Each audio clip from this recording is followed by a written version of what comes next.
আসসালামু আলাইকুম। আজ দেখাবো মা কিভাবে এত সুন্দর করে ভাপা পিঠা তৈরি করলো। তাহলে চলেন দেখা যাক। পরিমাণ মতো লবণ এবং পানি দিয়ে গুঁড়িগুলো মেখে নেওয়া হয়েছিল, আর সেগুলো এখন নেটের জাল দিয়ে ভালোভাবে চেলে নেওয়া হচ্ছে, যাতে দানাগুলো খুব ছোট ছোট হয়। বাহিরের পরিবেশটা দেখেন, সকাল কিন্তু 8টা বাজে, কিন্তু চতুর সাইডে কুয়াশা ভরা। এত সকালবেলাও কুয়াশা, তাহলে বোঝেন গ্রামে কি পরিমাণ ঠান্ডা পড়েছে। পিঠা বানানোর জন্য সবকিছু রেডি করে রাখা হয়েছে, দেখতেই পাচ্ছেন। আর এদিক দিয়ে দেখেন আমার মেজো ভাইয়ের ছেলে তার দাদাকে দেখে কি পরিমাণ তার দাদার কোলে ওঠার জন্য লাফালাফি করতেছে। তাকে দেওয়ার পরে শান্তি পেল। কি বাবা, খুশি খুশি তুমি? এই তো বাবা, এই যে তুমি খুশি? খুশি হয়ে গেছো তাই না? দাদার কোলে উঠছো।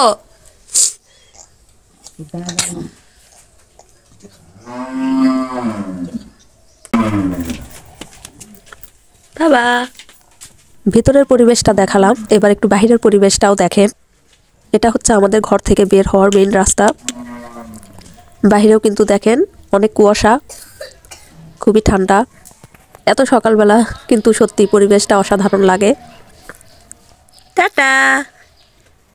এটা কিন্তু আমাদের মাটির বাড়ি, এর আগের ভিডিওতেও কিন্তু ছিল, হয়তো বুঝতে পারতেছেন। এদিক দিয়ে আমার মা পিঠা বানানো কিন্তু শুরু করে দিয়েছে। চলেন এবার পিঠা বানানো দেখা যাক। মা অলরেডি একটা পিঠা দিয়ে ফেলেছে আমাকে ছাড়া, কারণ আমি বাইরে ছিলাম। প্রথমে বাটিতে চালের গুঁড়ি দেওয়া হলো, এরপরে দেওয়া হচ্ছে গুড়। আমার মা কিন্তু গুড়টা বেশি করে দেয়। তারপরে দেওয়া হবে গুড়ের ওপর নারকেল।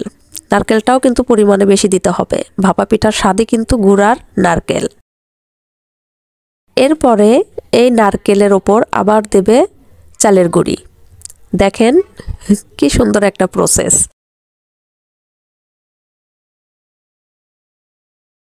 অলরেডি আগেই একটা পিঠা দেওয়া আছে, এখন এই পিঠাটা তুলে ফেলবে মা। ভাপা পিঠার ভাব উঠবে না তা হবে না। এখন পিঠাটা দিয়ে দিল।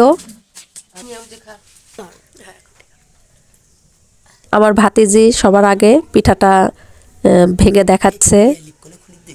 দেখেন কত সুন্দর, মধ্যে কালারটা দেখেন, দেখেই খাইতে মন চাচ্ছে। কি দেখ